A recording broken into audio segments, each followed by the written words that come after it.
سلام دوستان، من حدیثم. به کانال من خوش اومدین. امروز میخوایم با هم 2 تا فعل بیقاعده haben و sein رو یاد بگیریم. کلمات سوالی کردن جمله و همچنین مکالمه. خب حالا میریم برای تعریف فعل بیقاعده. فعل بیقاعده اسمش روشه. فعلیه که اصلا قاعده نداره و قوانین کلی صرف رو دنبال نمیکنه. فعل بیقاعده sein. با هم بخونیمش. Ich bin, du bist, sie, es ist, wir sind, ihr seid, sie و sie sind. حالا میریم با هم دیگه چند تا جمله بخونیم. Ich bin حدیث. من حدیث هستم. Du bist Schüler. تو دانش آموز هستی. ist Lehrer. او معلم است. معلم مرد هست. Sie ist Studentin. او دانشجو است. Es ist kalt. هوا سرد است. اینجا اس به معنی هوا هستش. حالا توی جلوتر با هم دیگه یاد میگیریم. Wir sind in der Schule. ما در مدرسه هستیم. Ihr seid gute Freunde. شما دوستان خوبی هستید. Sie sind zu Hause. آنها در خانه هستند. فعل بیقاعده haben. با هم دیگه بخونیمش. Ich habe. Du hast. sie, es hat. Wir haben. ihr habt. sie و sie haben. فعل haben به معنی داشتن هست. چند تا جمله با هم بخونیم. Ich habe ein Buch. من یک کتاب دارم. Du hast einen Hund. تو یک سگ داری. hat ein Auto. او یک ماشین دارد. Sie hat eine Katze. او یک گربه دارد. Es hat ein Spielzeug. آن یک اسباب بازی دارد.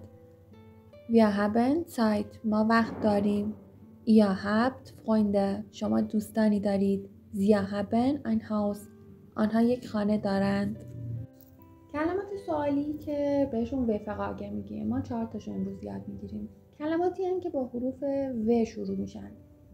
مثل wo به معنی کجا، وی به معنی چگونه یا چه، وا به معنی از کجا و ور به معنی چه کسی. 2 مدل جملات سوالی داریم.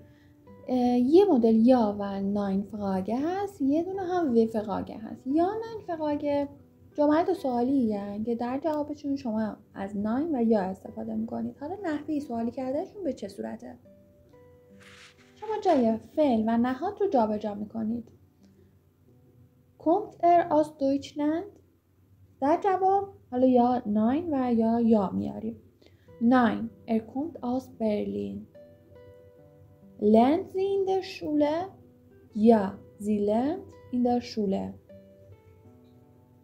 حالا جملات سوالی وفقاگه. در جملات سوالی وفقاگه ما کلمه سوالی که و داره رو ابتدای جملمون میاریم، ابتدای سوالمون میاریم.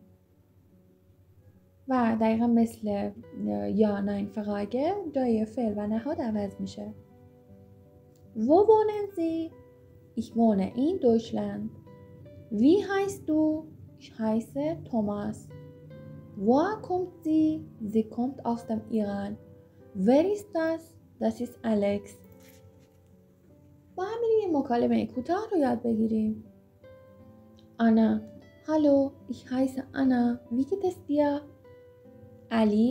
Hallo, ich heiße Ali. Mir geht es gut, danke. Anna, woher kommst du? Ali, ich komme aus dem Iran. Und du? Anna, ich komme aus Deutschland. Wo wohnst du? Ali, ich wohne in Teheran. Und du? Anna, ich wohne in Berlin. Was lernst du? Ali, ich lerne Deutsch. Und du? Anna, ich lerne auch Deutsch. علی sehr gut. خب دوستان به پایان این جلسه رسیدیم. تمرین رو تکرار کنیم. ممنون میشم ازتون ویدیو رو لایک و شیر کنید. اگه سوالی داشتید توی کامنت ها میتونید ازم بپرسین. تا جلسه بعدی خدا نگهدار.